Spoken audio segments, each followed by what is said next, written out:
So what more? Oh yeah, here, as you probably see, some people like to take from X2 to X1 the direct route for the open field. That is a big mistake. Never go for that open field. It's like a shooting gallery again. Like people on the point on X1 can just take pot shots at you, and there is nothing you can do except by hiding on the little grass there, but that will not give you much cover. You're basically dead.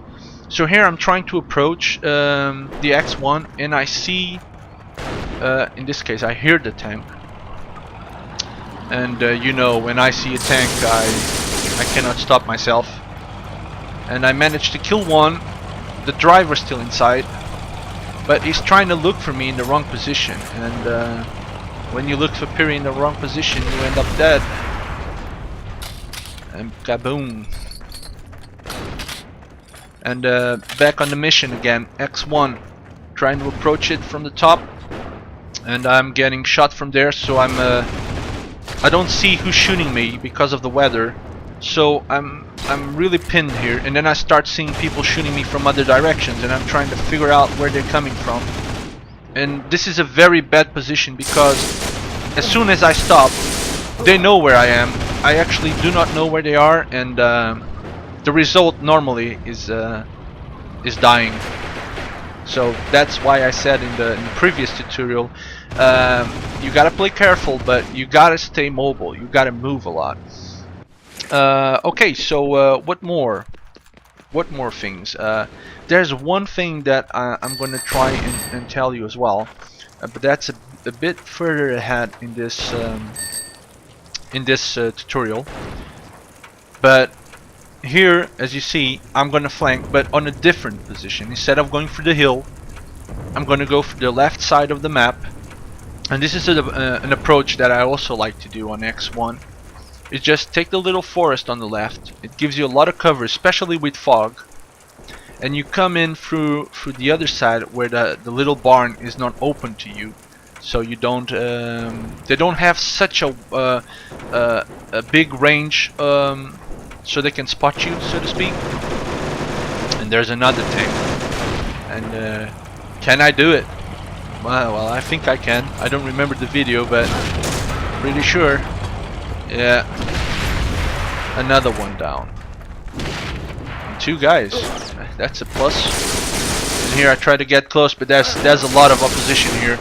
A lot of people shooting. I still managed to get 2 more, but then there was one guy inside, and I could not make it. But at this point, as you see the map, we're pretty much controlling the map. They got 2 points left until they lose, and that is something that I want to talk on this type of maps. Is that either the town map, except the airfield, I think, if my memory does not fail me, but the town map and the mountain map both have 2 important cap points. And if you lose those points, in this case, this is the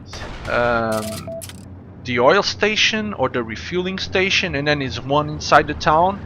That if you lose them, you lose the map. And on the town map is basically the police and the church. You cannot lose those 2 points. And I will make a little tutorial, maybe not as big as this one, but a little tutorial about what points are important to keep on those maps without losing. You always got to keep a buffer between the important points and the not so important points, so you don't lose the map itself. So here we already captured X1, and we're up for the last capture. And I'm gonna try and teach you something in terms of how to progress from X1 to O1, or at least the way I do it.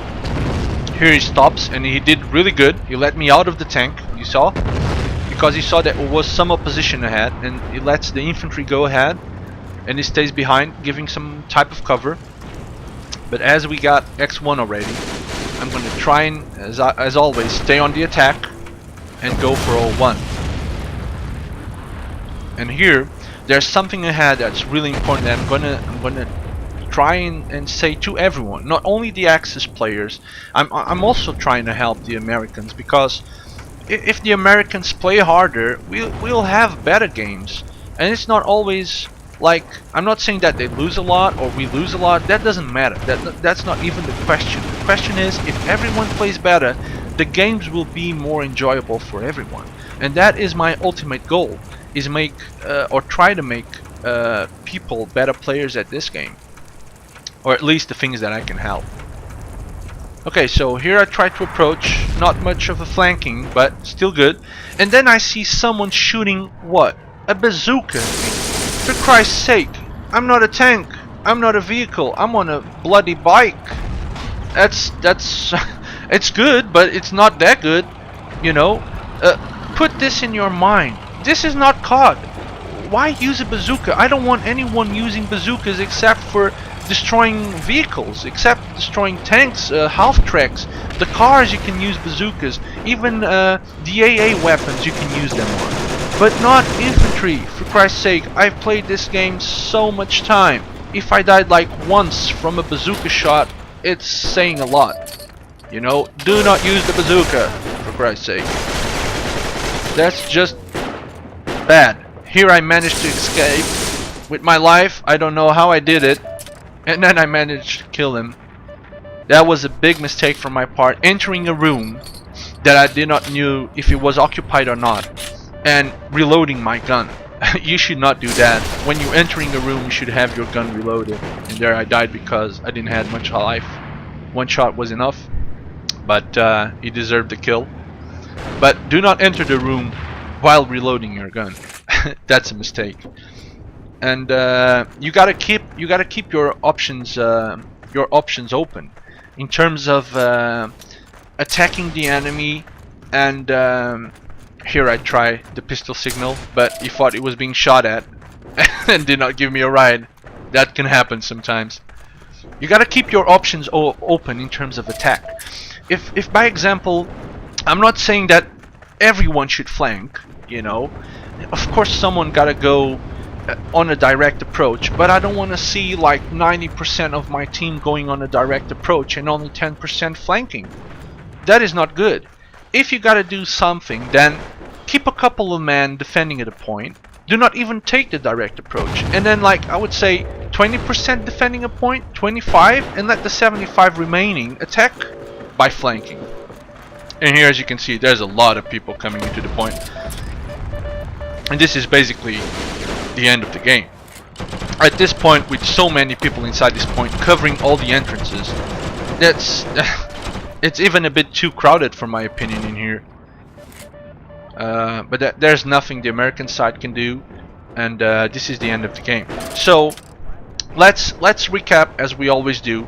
Let's recap what we did in this tutorial and what we learned. Okay, so basically we talked about flanking again, and I cannot stress enough the importance of flanking and the direct routes. So I talked about a couple of percentage, and if that helps you to understand what I'm trying to say, use about 20 to 25% of your forces to hold the point and maybe even attack the direct route, and the rest, the 75 remaining, flank. And if you can flank from different positions, like from the left, from the right, and even coming from the back sometimes to a point, you will see that the attacks go way smoother, and that the results you achieve are way better in comparison to just take the direct route. The other thing we talked, and it's also pretty important, is the weather. Use the weather to your advantage. Either fog, playing during the night time, or even as it goes to nighttime. If you're fighting into a position on the map and your enemy has the sun on their backs, you're gonna have a harder time to shoot at them, to pinpoint their location to make an effective kill. So always keep in mind that weather can help you, especially on attacks. And the opposite is also true. You gotta be specially alert when the enemy is using the weather to attack you. Other things we talked about is, and this is something that it might gone a bit under the radar, but it's keeping your options open. If you try a flanking attack, it does not work. The enemy has a good defense on that point. Well, good for the enemy. Choose another way to attack. If you're using the right side, use the left side. If the left side is pinned, then flank a bit more and just come from the back. It cannot cover every situation, and you will find an open spot to break his defense. And the last, but not least, and that was more to the end of the video, the bazookas. Mates, do not use the bazookas to try and kill people. This is not COD, this is Heroes and Generals. Bazookas are to destroy equipment, and by equipment I mean AA guns, half tracks, cars, tanks, even planes if you can shoot one. Use bazookas on that. Do not use bazookas on people, because you're just making a fool of yourself. You're barely even making any damage. Even if you hit the guy, the result will probably be not him dying, and you will die after, because the time that takes to reload the bazooka, it takes forever. You can probably, I don't know, conquer London while you're reloading the bazooka. So do not use the bazookas as that. And I think we're done for this tutorial. I got a couple more planned, but for this one I think we talked about, again, a lot of important things that can improve your gameplay, and I hope that really happens. This is Piri, and I check you guys on the battlefield. See you later.